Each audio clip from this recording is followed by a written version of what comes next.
So, you want to hear a story, huh? One about treasure hunters. Have I got a story for you, Pandora? Hallöchen Leute, and welcome to the first part of an experience of pure suffering on a scale that would make my upcoming pistol-only run of the Mass Effect trilogy look like a calm stroll on a Saturday morning. Today, we kick off our adventure of attempting to complete a Borderlands Anthology run, Deathless. We will be playing the games in chronological order, that is to say following the story, rather than the order in which the games released, which you can see on screen now. At this point, I would like to just give a shout out to... oh god. Mike Eagle? Sorry, I definitely butchered that, so if I reference him from here on out, I'm just going to say he, and make it visually clear who I'm talking about. Anyway, he was the inspiration for me attempting this challenge, so go check his videos on it as well after you're done here.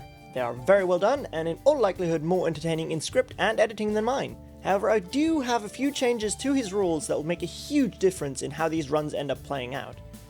With that out of the way, let's get into those rules so we can finally get this grinding show on the road. Grinding my face against the table, so all that is.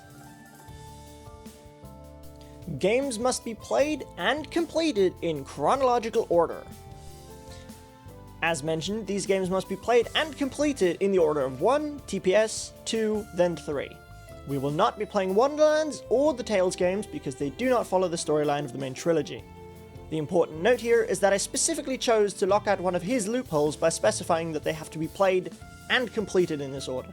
So I can't save scum by playing one game to the final boss, ramming my head into a more difficult game, then sweeping both up in half an hour. If I die in Borderlands 2, I'm back to the beginning of Borderlands 1. No exceptions. No major exploits. Once again, this one is specifically here to plug a hole he was abusing. While I definitely don't want to shame him for doing so, this challenge is already pain without this rule after all. It's simply not my style, and I want to beat these games by coming up with a more solid strategy and skill, rather than finding out how broken they are. On 1,199 sold items, what you want to do is really simple. Simply buy one more med pack, sell it, so we just got the 20k there, and then you want to buy it back. And this is really important, only do one at a time. And then as you can see there, so we got the 20k, but we are still able to do the challenge.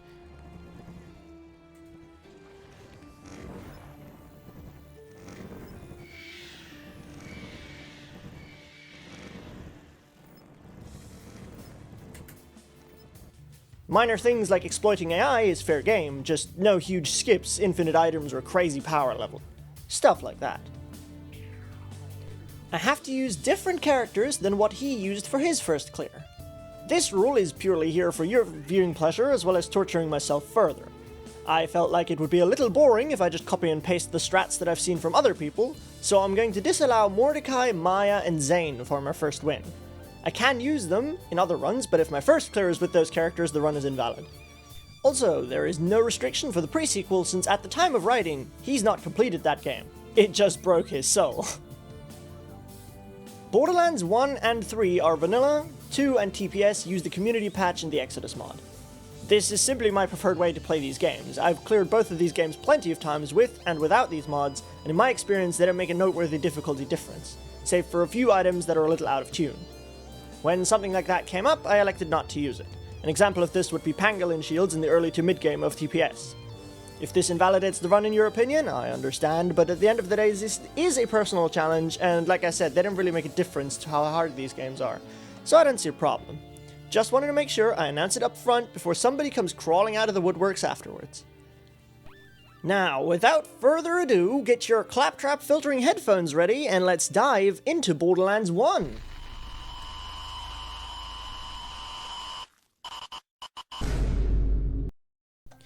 So, the first thing I want to make very clear as the intro rolls here, Borderlands 1 is by far the game in the series that I have the least experience with, having only cleared normal mode twice and then not touching it again for years on end.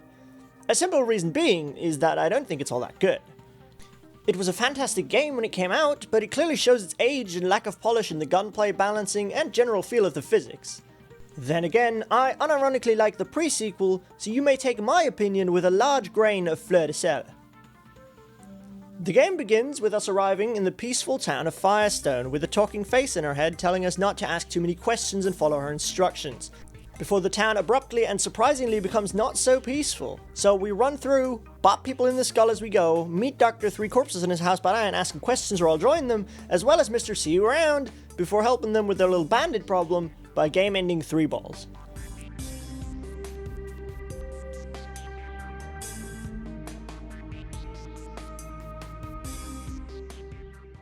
After a quick return trip to Stevie Wonder, we're back to the gully to pick up the dumbest quest in the game, as well as farming some alchemy ingredients for a potion of Minor Magica we will need later.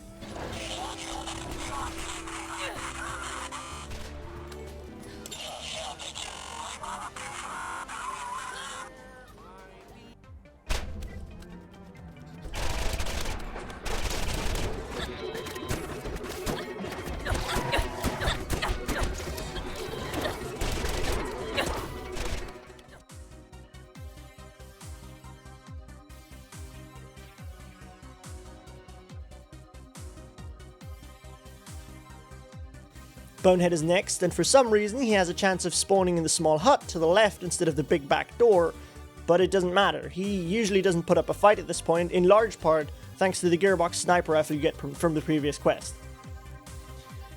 We unlock the catch a ride and jump over a ditch, which causes Scooter to flip his hot buns before going on a few more side hustles. Oh yeah, the first 2 runs leave us here because I was stupid and did the side quests in suicidal order. Do not try the arena before the safe house.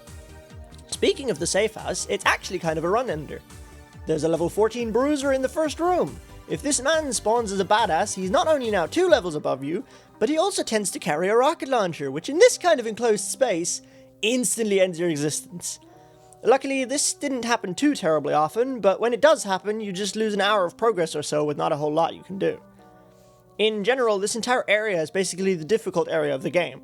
Between entering the safe house and meeting Crazy Earl is the part of the game where nearly all of my runs died. Anyways, we clear the safe house, take out performance-enhancing drugs over here, and skedaddle with the key to Headstone Mine to meet with Sledge.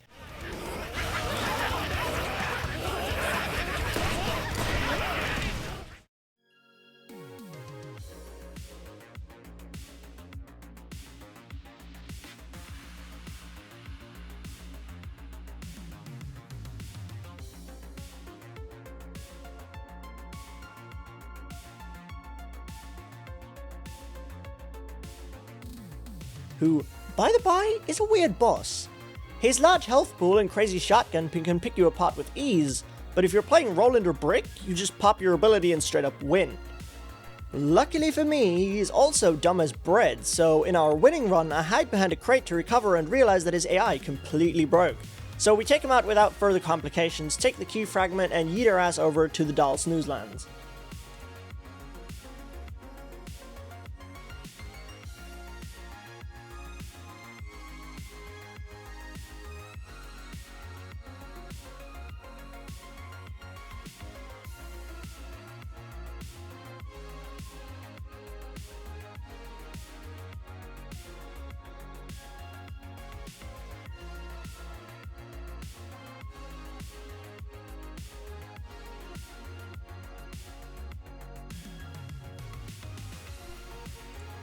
Not much to say about this entire area, honestly.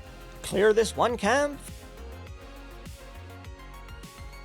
flip a few switches, destroy a few cars, which lost a few runs, and hit up Mad Mel, aka the worst boss in the game by far. Oh, we also killed this guy, but he's just a huge disappointment, so let's not dwell on it further. I guess barking dogs really don't bite. Mad Mel is complete horseshit. The intended way to fight him is to use the lock-on function and dodge his shots while wailing on him. Unfortunately, you are outnumbered 3-1 while also being outgunned. So if you're playing solo, this boss is several times more powerful than you. Needless to say, I grenade jumped out of his arena and started plinking away.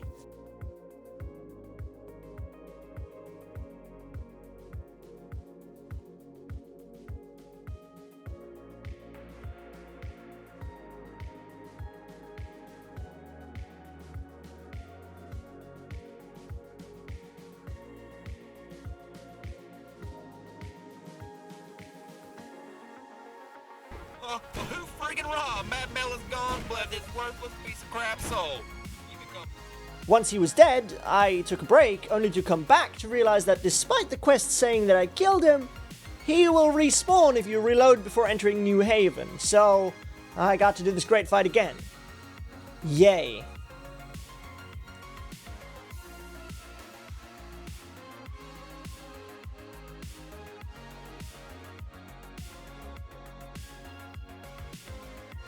Next up, we arrive in New Haven for our last challenges of the run. We meet with Scarface, flip some switches, and head off to the Tetanus Warrens to fight King Wee Wee, where I become overconfident and almost kill myself. But we do like his shield, so it was worth it. Out and away to Tannis we go, who in turn sends us to a lad named Crazy Earl because he has the second alien grommet we need. Blow up the door to his place, do some quests for him, and ta-da, he bamboozles you. He doesn't have the grommet anymore. Some bandit twat took it by force like a year ago. As I alluded to earlier, if you survive up to this point, you are pretty much safe. As long as you're doing side quests, you are now several levels ahead, and because of how strong many of the perks in this game are, you are already really powerful halfway through the game. So, in the literal first run to make it this far, we continued on to find this random unique rack with a shitload of health and fire breath.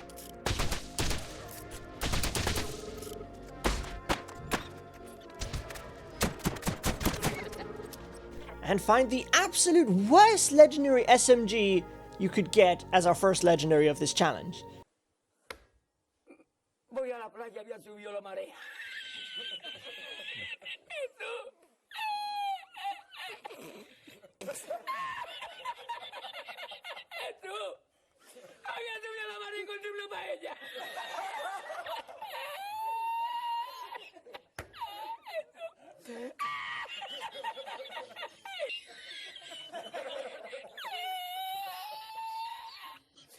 I mean, come on!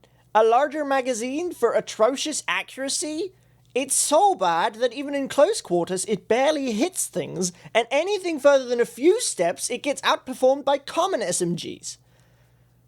Regardless, off to Crom's Canyon we go to sweep up Crom before the fight even starts, but not before hunting down Reaver. Please don't shoot, please don't shoot, please don't shoot, please don't shoot, please, please, please, please, please.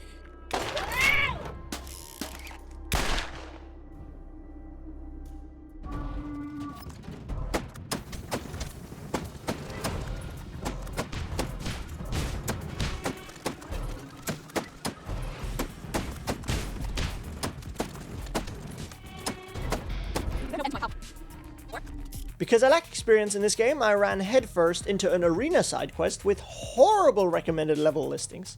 Seriously, why the hell is this quest recommended for level 28 when it immediately throws upwards of 7 level 31 badass bruisers? Anyway, we get that done, kill the mayor of Janestown. Twice. Without a master, I have two options. I can listen to you move your disgusting meat flaps, or I can stick an electrode up my back panel and call it paradise. I will comply with what you need, then get out of my scan range. And go to the Trash Coast for the biggest wussy in the game and our third alien cringe stick.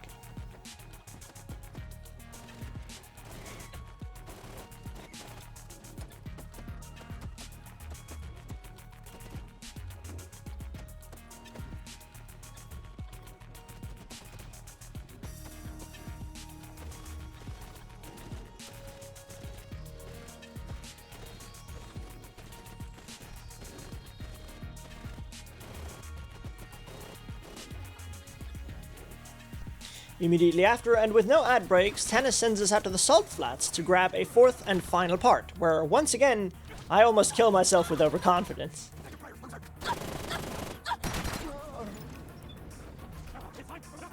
Anyway, after that almost disaster, we realize we got tricked, backstabbed, and quite possibly bamboozled, because there is no fourth adult dinosaur toy, and now Commandante What's-Her-Face is gonna shut off Discord so the gamers on Pandora can't organize their raids anymore.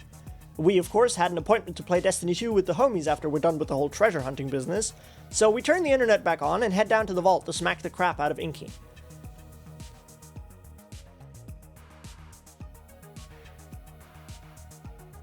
We arrive at the site just before she opens it, but get a bad case of cutscene syndrome, so she opens it without us intervening in any way whatsoever, before threatening to kill us, which is ironic given that our plan was to do that to her, so cue the Spider-Man meme, I guess.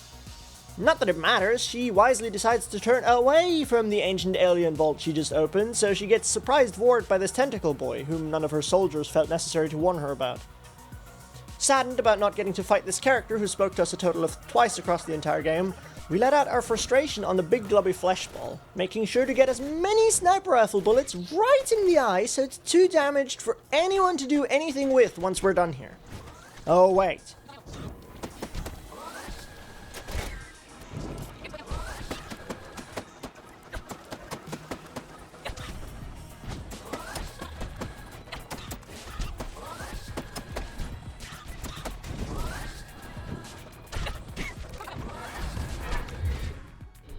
You opened the vault! I'm sorry I couldn't warn you about what was in it. But for you to be there to stop it, it couldn't have unfolded any other way. You did well, and your actions haven't gone unrewarded. And finally, after a week of grinding, we have beat our first Deathless run of Borderlands 1. Needless to say, I'm going to be doing many more runs of this game, but for the sake of pacing, I'm not going to bring this one up in any of the other videos, save for the finale when I show the total run board. Speaking of which, here's the death spread for this game. As you may or may not be able to tell, this game's extremely front-heavy, to the point where if you live to New Haven, you basically win. So as long as I keep my wits about me, I think I just about have this game in the bag for future runs. Also, for anyone interested, here is my perk spread and my total weapon experience for some insight into what my playstyle was like. But that was it for this part. Thank you very much for watching. If you're interested in seeing the other games broken, as well as the things that I usually do here on the channel, slap that subscribe button. And once again, shoutouts to Mikey for inspiring me to torture myself like this. Definitely check his channel out as well if you haven't. Hope to see you there. Later! Holy fucking shit, I did it. If you think I'm not using Morty Bird or the XP exploit in any subsequent run, you are smoking crack. I don't ever want to seriously play this game Deathless again. Holy shit, I'm gonna cheese the shit out of any subsequent runs.